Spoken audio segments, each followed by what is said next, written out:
begin, gentle seekers and witches.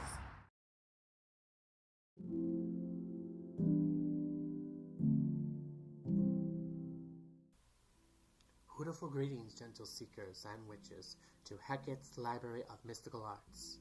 If you're new to this video library, this is my way of greeting to you. If you are a returning gentle seeker or witch, thank you so much for checking out another video book to expand your plethora of wisdom. Allow me to bewitch your mind. I am called José Pablo. I am a professional witch who specializes in divination, the mystical arts, and libers. Today's video book is Prologue lesson number 4. Decisions, decisions, decisions. A lesson in choosing decks and themes to work with, plus exploring 2023 decks. This is my disclaimer to you, gentle seekers and witches, if you are going to freak out because we are in 2023, so you're like, wait a minute, you already have decks that you have worked with. What do you mean exploring 2023 decks? We will explain in due time. In the meantime, please sit back, enjoy, and perhaps you can learn something new.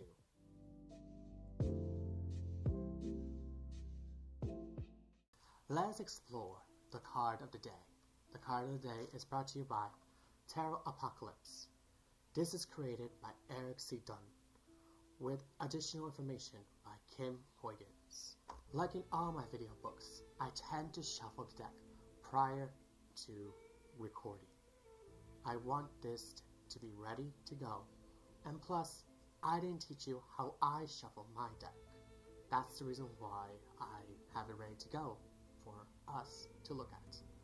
Let us gather our hearts and expand our minds and open our eyes to see what message we have for today. Oh. Are you ready, gentle seekers and witches? Alright, here it goes. Today's card of the day is the Chariot in the reverse position. According to my esoteric knowledge, the Chariot in the reverse position indicates control is not in our forte. Before we explore a little bit more about control, I want to ask you a serious question, gentle seekers and witches. Which rider do you think you are?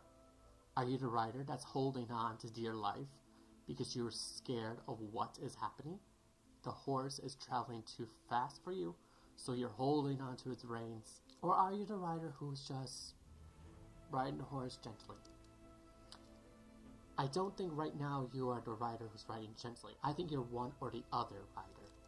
If you're the rider who is holding on to dear life, you are the rider who's holding on to the reins so tightly, I believe you are afraid of failure. You want to control everything. You want perfection. You want things to go well. So you're holding on and making sure that everything goes according to plan. If you're the rider who is deliberately loosening the reins, you are afraid of success, in my opinion, because you don't have high expectations for yourself. You don't want to see what will happen if you do well. You are defeated in a lot of ways. No matter if we're the rider who lets go of the reins or the rider who is holding on for dear life, we need to find the rider that is riding with ease, with confidence, with I am here in the present and I'm living in the moment. My advice to you, gentle seekers and witches, is to talk to a loved one that can help you feel grounded. No matter if we're the ones who needs to control everything or the ones who are losing control. In this way, we can have someone find our inner peace. If you can't talk to a loved one, that's okay. Maybe it's time to talk to a medical professional. Or maybe it's time for you to talk to someone who can help you dive deeper into why you are afraid of success or failure, or even learn how to let go of being in control. Gentle seekers and witches, If you see something different in the card, please feel free to share it down below in the video book comments. I, as well as many other gentle seekers and witches, will love to expand our knowledge with your personal insights. Let us begin, gentle seekers and witches.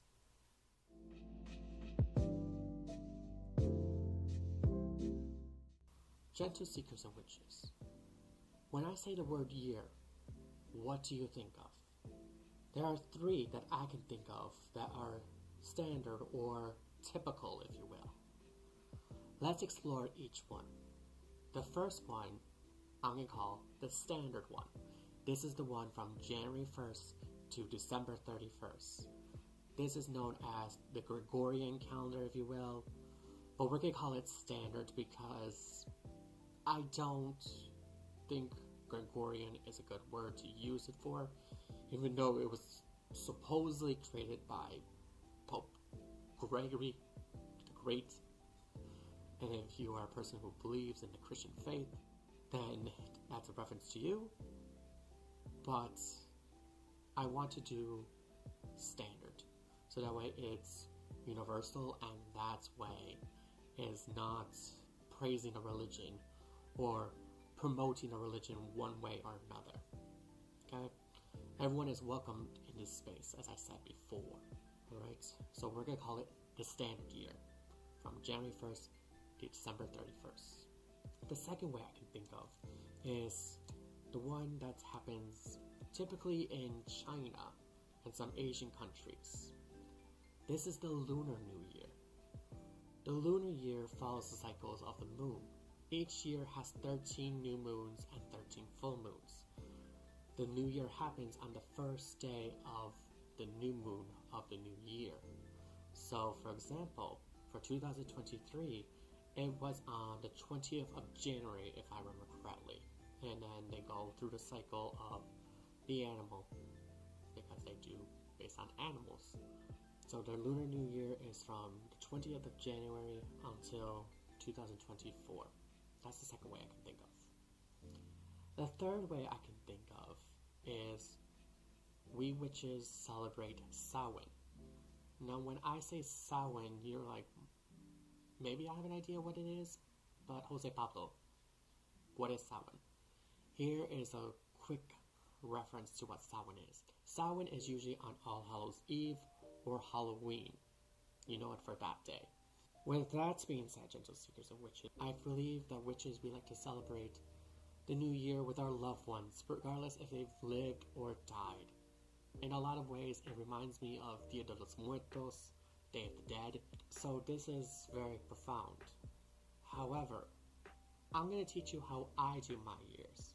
So, back in 2020, I started this School of Mystical Arts back in the 29th of April, 2020. It got on Facebook, it eventually went on Instagram, and it's now seeping into other social medias. We're exploring that right now.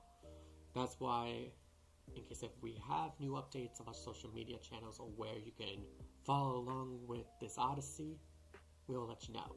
With that being said, gentle seekers and witches, I do my years then from May 1st to April 30th. Okay? That's how I do my years. So I did that for 2020, 2021, and 2022. Usually I do about 13 to 14 decks. Now, you're going to ask me, José Pablo, there are 12 months. How could you work with 13 or 14 decks? Here's the thing. In one of those years, I did a study deck, which means it's a deck, I do a deep dive, and I decide to research more about this deck, learn more about the symbols, and expand my knowledge about the world that this deck has. In all three of those years, of 2020, 2021, and 2022, I did shadow work. Let me explain what shadow work is briefly. Shadow work is a process where you dive deep into who you are and learn about the things that you want to keep hidden and bringing them up to light, so that way you know how to embrace all that you are.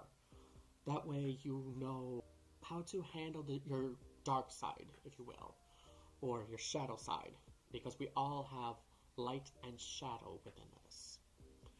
We present ourselves one way to the public, and in our own homes, or in our own minds, or in our own inner circle, we act like a different person, perhaps. Because not all the time we can be happy-go-lucky. Sometimes we may be sad and depressed. Or maybe we present ourselves as we're not selfish, but in reality, we are very selfish. Shadow work is very deliberately hurtful in a lot of ways, but at the same time too, you get to learn about yourself more. We can dive deeper into this on another date. For now, let's explore 2023. 2023 will have from May to December instead of May to April. 2023 will not have a shadow work deck this year because we're only doing 8 months and we don't have time to go into shadow work this year, unfortunately. So if you follow me on Facebook or Instagram, you can see the previous years I've done, but I will forewarn you, there won't be any of that this year. I'm sorry. And there won't be any in 2024. Spoiler alert. Okay. With that being said, gentle seekers and witches, 2023, shorter year, that means 8 decks will be worked with. Now, when I realized that I'm going to have a shorter year, I decided to write down all the themes of the decks that are available in my library. I'm going to share with you that list, and we're going to go through that list together, and you're going to hear my thoughts about each theme and how do I select. Let's flip the camera, shall we? Alright, gentle seekers and witches. As you can see here, this is my list of themes that I want to work with for 2023. I came up with this list when I was walking around my library and I thought, this would be a good idea to work with for next year. Or, this will be a good idea for 2023. So I wrote it down.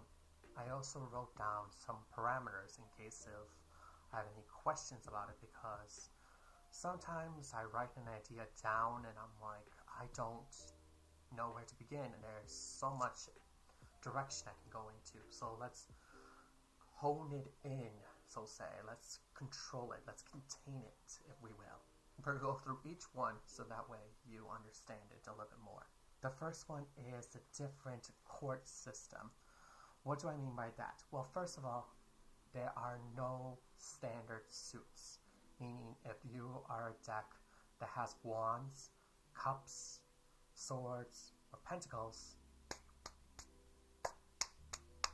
no thank you. I don't want to work with you. Also, too, if you are a suit that I already work with, so if you were a chalice, if you were a vessel, if you were a blade, if you were a coin, if you were a disc, if you're one of the 4 elements of fire, air, water, earth, I'm not interested in working with you. They have to be named differently. Also, too, it has to be tarot adjacent. I don't want any oracle, any Lenormand, any kipper, any baraja española. No thank you. Also, too, half of the deck has to be renamed. This will help the decks immensely if you are a deck that has 40 cards that are renamed right off the bat, from ace to 10 and with 4 different suits. This will help your progress, okay? The second one is an artist/creator spotlight. I decided to do a spotlight on Ciro Marchetti. Ciro Marchetti created this beautiful zodiac montage cloth, and I thought this would be a great way to say thank you to one of my favorite creators. It means whatever he got his hands on it, such as writing or designing or any aspect of the production, the deck will be considered. That's what I mean by that. The number 3 is beginning decks, the pre-library decks. I opened Hecate's Library of Mystical Arts back in April 29th, 2020. These are decks that were in the library before I opened the doors to all of you, gentle seekers and witches. So anything that I read with for other gentle seekers and witches prior to me opening doors again to the public and decide to be a full-fledged professional witch about this, that's where these come in. These are the stepping stones, if you will. Number 4 is literature / storytelling. Any deck that you're able to get a story from. So for example, Low Scare Barrel has the Little Prince Tarot. There are other decks that I can think of, let's say Tarot in Wonderland by Barbara Moore and illustrated by Eugene Smith. That one deals with Alice's Adventures in Wonderland and Through the Looking Glass by Lewis Carroll. So any decks that have a literature component, this will fit in there. Number 5 is Oracle. Any deck that's Oracle adjacent will fit in there. So that means no Tarot, no Baraja Española, no Lenormand, no Kipper, etc. Number 6 is Mythology. This deals with more like the ancient worlds. So, for example, the Runic Tarot, a deck that I worked with in May of 2022 will be a good fit in that.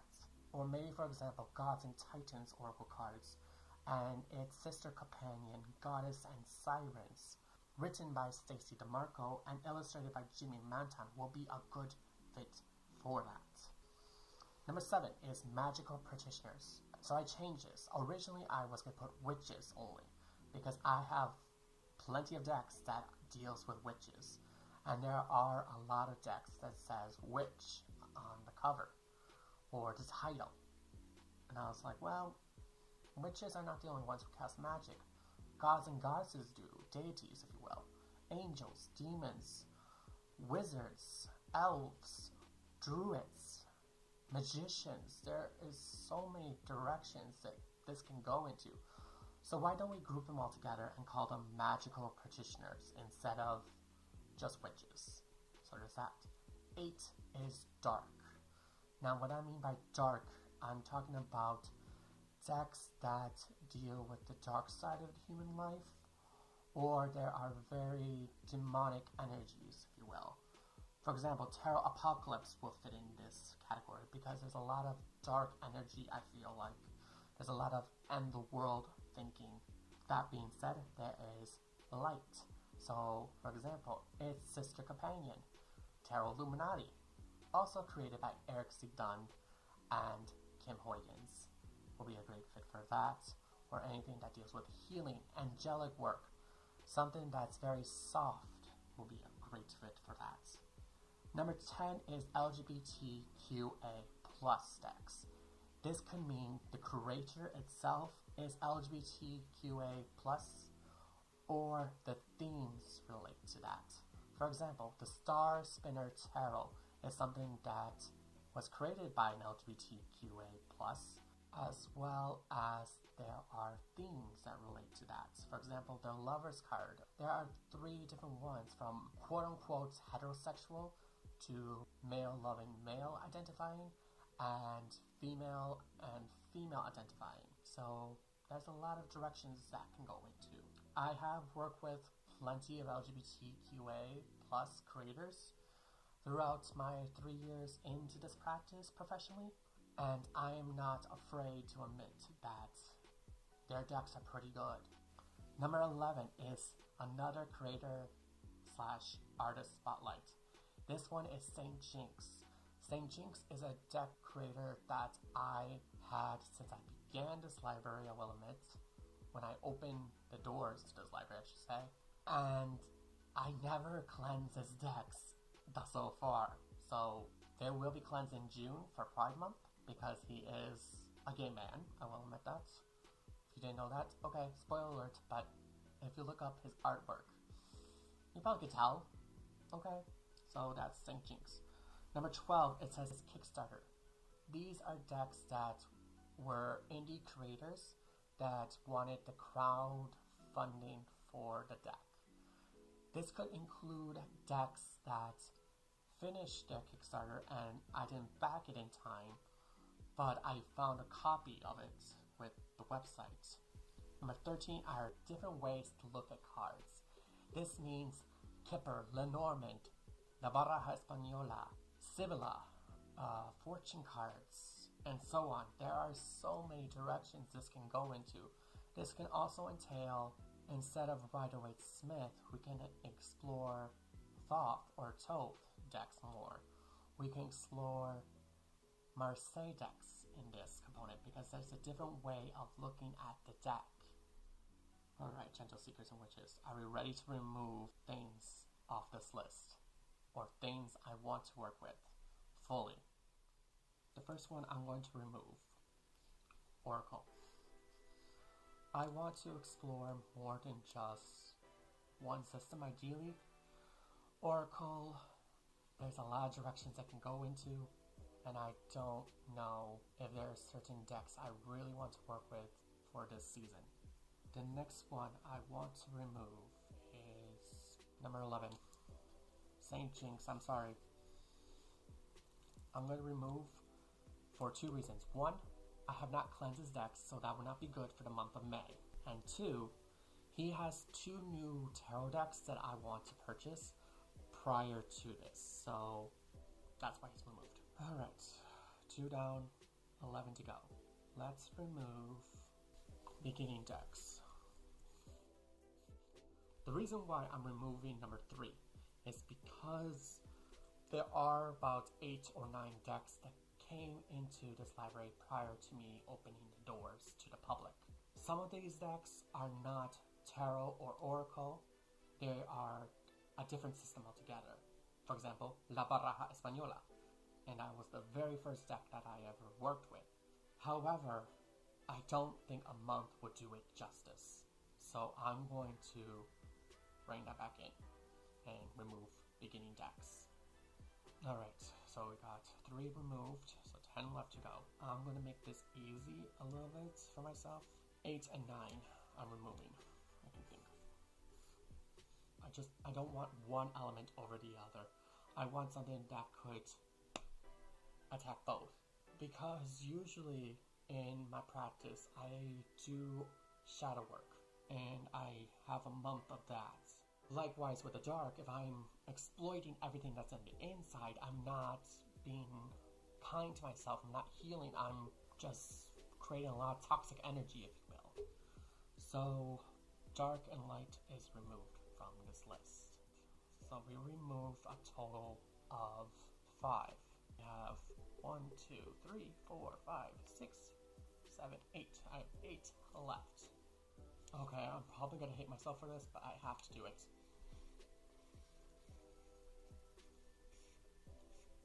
I'm removing Ciro Marchetti for a good reason. He has created not only tarot decks, he's also created a Kipper deck. He's also created a Lenormand deck. In fact, he has like 2 or 3 Lenormand decks, if I remember correctly. I don't think it'd be fair. I don't think I can treat him with the proper justice he deserves. So, he's gonna be removed. I'm sorry. One of the themes that I'm really interested in is different chord systems. So I'm going to circle the number because I'm really fascinated with exploring more decks that are not your standard tarot systems. Like, I don't want to see wands all the time. I don't want to see cups, swords, and pentacles all the time. I want to be able to dive deeper and be able to be like, okay, a mirror is a cup, instead of like, okay, like, well, cups is emotions, yay. But if mirrors equal cups, for example, maybe it's a reflection of who you are inside. Maybe that's what's going to be happening. I want to be able to explore that. I think that'd be very fascinating to look at. With that being said, I'm going to remove number 13, different ways to look at the cards. Because I don't think doing different ones like La Baraja Española, Lenormand, Kipper, I don't think a month would do it justice. I feel like it'd be great if I can do 2 to 3 months with this, because there are different systems and they have their own way to read. Even though, yes, you probably could do a card of the day, but it isn't the same. There are certain rules, and I want to be able to share that with you properly. Let's do another one of a deck theme that I'm really interested in. I think Magical Petitioners would be really cool because there is so many different directions we can go into for that. Not only just witches, we can do wizards, we can do deities. We can explore so much into this, and I think that's really cool to explore. So we're going to keep that. With that being said, I feel like then we can remove mythology, because mythology could be tied into literature/storytelling. It can be tied into magical practitioners in its own way. So there's no need for mythology then, because it can be tied into another category easily. I am also going to remove Kickstarter decks, because Kickstarter has a variety. There are not just tarot, there's oracle, there is perhaps playing cards. There's so many different ways that you can go with this one. And I don't want to exploit all the indie creators right away, even though I want them to get money and get success in their business for creating these decks. But I feel like they need a little time to breathe. Alright, do I really want to work with literature/storytelling or LGBTQA plus decks? Decisions. Alright. I think literature and storytelling will be a cool one to look into. So I'm sorry, LGBTQA plus decks. You are great, you're wonderful, you're lovely. But I think for right now, you will have your moment to shine in a different capacity. Let's look into these themes that we have left. We have different court systems, literature/storytelling, and magical practitioners. Which one we're going to remove first? Magical practitioners, I'm going to remove you. The reason why is because you easily could fit into literature/storytelling, because a lot of magical creatures come from literature. As much as I am a literature person, there is a particular deck I want to have so I can share it with all of you, gentle seekers and witches. But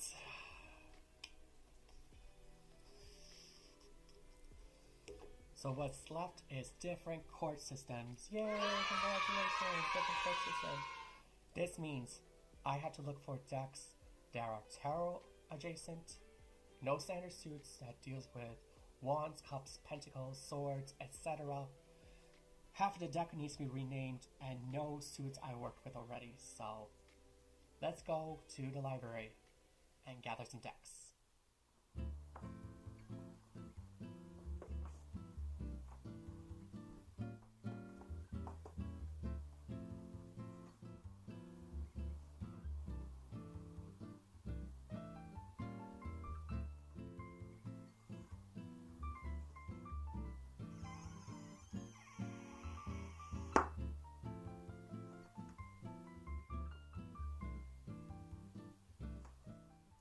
Alright, gentle seekers and witches, let us begin exploring the decks we're going to use for the rest of the year of 2023. I'll give you the name of the deck, when we're going to use it, followed by the suits, followed by the reason why I'm working with this deck.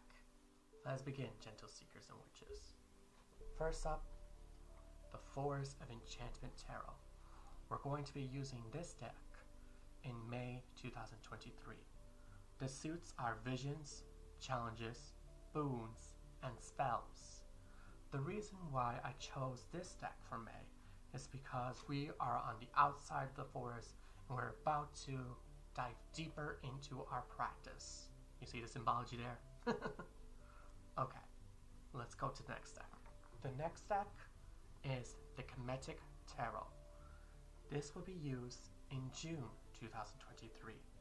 The suits are ankhs, scarabs, scepters, and swords. Now before you get on my case, at least half of the deck is renamed, so you don't have to worry about it. So if, let's say, swords is the only 10 that's different, but everything else is renamed, we're okay, because half of the deck is renamed. The reason why I chose this deck is because I wanted a deck that has immense power. Originally, I planned this deck for August, but we're going to move it up to June for a particular reason.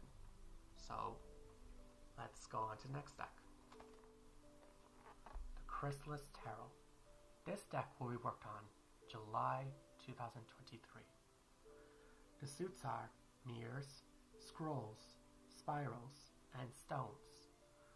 The reason why I decided to work with this deck is because of its soft palette. In July, we have Cancer, usually, in the zodiac, and Cancer's astrological aspect is the moon, so I thought this would be a great fit for that. Let's explore the next deck. Alice in Wonderland Tarot deck for September 2023. The suits are flowers, hedgehogs, teacups, and spears.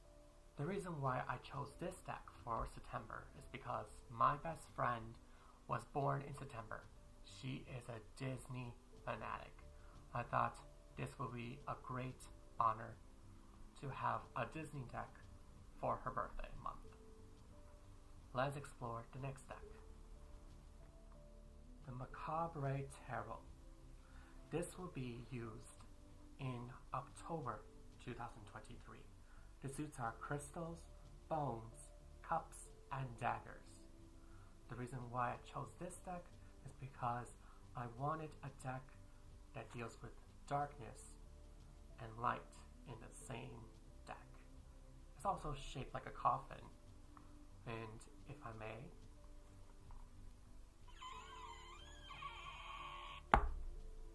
okay, yes, it does make a coffin opening sound.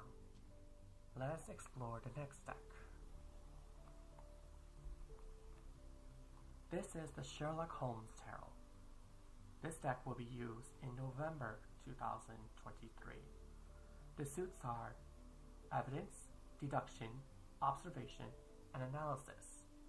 The reason why we are working with this deck in November is because the first Sherlock Holmes story was published in November 1887. It was a periodical magazine, if you will. Sir Arthur Conan Doyle, the creator of Sherlock Holmes, became widely known after that. So, these are all the decks that are available at the library. Let's flip the camera back to me, and I could tell you what happened to the other 2 months, such as August 2023 and December 2023. Let's explore the months that don't have any decks. The first one up will be August 2023. The deck we're going to be working with at that time is the Literary Tarot. This is created by Brink Literacy Project, a non-profit that gives reading a bigger name in the world. Their 4 suits consist of the following: quills, ink, parchment, and light. The reason why this deck is not being shown is because it hasn't arrived yet to Hecate's Library of Mystical Arts. It's on its way, so fret not, gentle seekers and witches. It will be ready for the month of August 2023. The final deck is a deck that's not published yet. This is the Yuletime Tarot from Llewellyn Worldwide. The Yuletime Tarot has a more winter theme, so this will go into December 2023. The winter holidays are more fully immersed in this deck. The 4 minor arcana for this deck is candy canes, presents, candles, and good cheer. This deck will be published in September 2023 with a tentative move up or a tentative move down.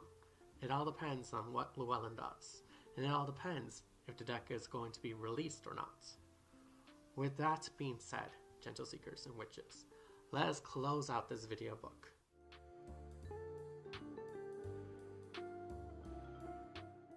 With that being said, gentle seekers and witches, this is the end of Prologue lesson number 4/video book number 5, Decisions, Decisions, Decisions. A lesson in choosing decks and themes to work with, plus exploring 2023. I look forward to this Odyssey for the year of 2023. Let me know down in the comments, what decks are you most excited that I'm going to be working with? What decks are you going to work with in 2023? What decks are you looking out for in 2023? Those answers will be greatly appreciated, as well as your own personal insights of what the Chariot in the reverse position means. In the description box below, you will find links to where you can purchase Tarot Apocalypse, as well as links to the music that is being played throughout this video book. Also in the description box below, you will find links to PayPal, Cashapp, Venmo, Zelle, and many more if you wish to donate to Hecate's Library of Mystical Arts, or book me for a private session, because I do read for the general public. With that being said, gentle seekers and witches, thank you so much for checking out this video book. I, as well as many other gentle seekers and witches, greatly appreciate the fact that you come to join us on this Odyssey. If you wish to have this video book for your own private library, please give this video book a thumbs up. If you wish to follow along with Hecate's Library of Mystical Arts and its Odyssey, hit the subscribe button. If you wish for an owl to deliver to your electronic device when a video book is ready for you to check out, hit the notification bell. With that being said, gentle seekers and witches, thank you so much for checking out this video book. I, as well as many other gentle seekers and witches, look forward to reading your personal insights and the ways you are expanding your plethora of wisdom. Keep making magic in your everyday life. Blessed be.